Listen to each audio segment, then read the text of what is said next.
And at 7:17, we're going to go back downstairs and check again in with Lynn. I'm not touching that one, Anita.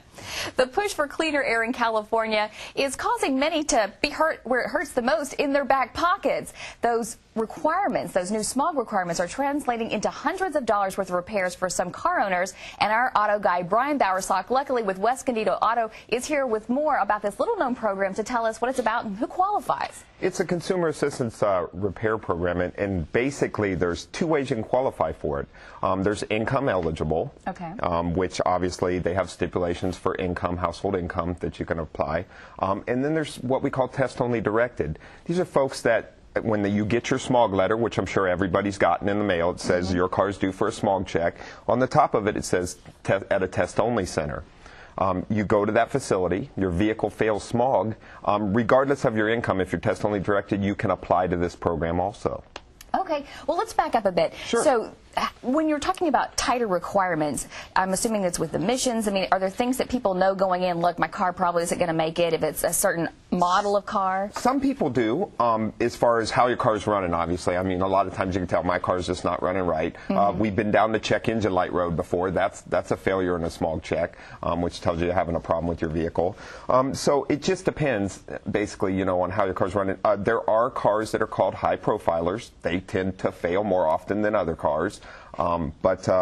Yeah, once it's very hard to tell. You send your car in, you pass or fail smog, and then you make a decision how you're going to deal with this, obviously. Now, are you seeing more people who are surprised? Because I think a lot of people probably aren't aware of the tighter emission restrictions. Are you seeing people surprised, like, look, I've passed a gazillion times and now I'm not passing? We see a lot of people that come in that my car passed 2 years ago, because usually it's biannual. They're cutting what they call cut points, and what they're doing is lowering the amount of emissions a car can put out. And every couple years, they change the levels, and they're making it tighter and tighter. Of course, we're making cars that are better and better as far as emission-wise, but the older cars are having a little more trouble squeaking through each year. Okay. And how do people find out about this assistance program? Like, if you go in, you fail, how do you know if you're going to get some help? Well, there's two ways. One, if you go to a test-only place, you can actually ask them. They have these application forms. You can go to what's called a CAP station, which is a consumer assistance program repair station.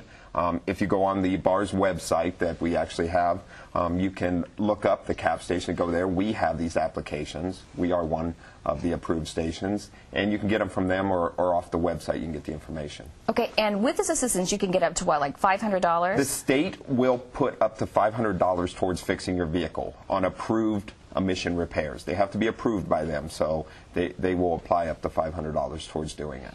Absolutely. All right, and tell us a little bit, if people don't know how to qualify, will the technicians there say this is exactly what you need to do to get? Absolutely. You bring your vehicle in. First off, you apply to the CAP program. The state sends you a letter that says you're approved. You make an appointment with a CAP facility, bring your vehicle in with the letter, and we take it from there. We diagnose the car just as if you were paying for it, but the information sent to the state, they approve the repairs, and then we proceed forward, obviously keeping the consumer in the loop the whole time, because it is your vehicle, so we want you to also approve of it. And we keep in touch with the consumer and go over these repairs, but the state actually will pay for up to $500 worth of approved stuff. Real quickly, are you seeing the repairs costing a lot more than the $500? Or these $50, $100, $500? I would say 75% of them fall under the $500. Obviously, okay, we have 25% of them that go over. I mean, that's not uncommon. But probably 60 to 75% of them, yeah, fall underneath the $500. All right. Well, thanks for letting us know about this program. I'm sure many people hadn't even heard of it before. Most people haven't. All right. And it results in clean air for all of us. If you'd like more information, just log on to our website at fox6.com.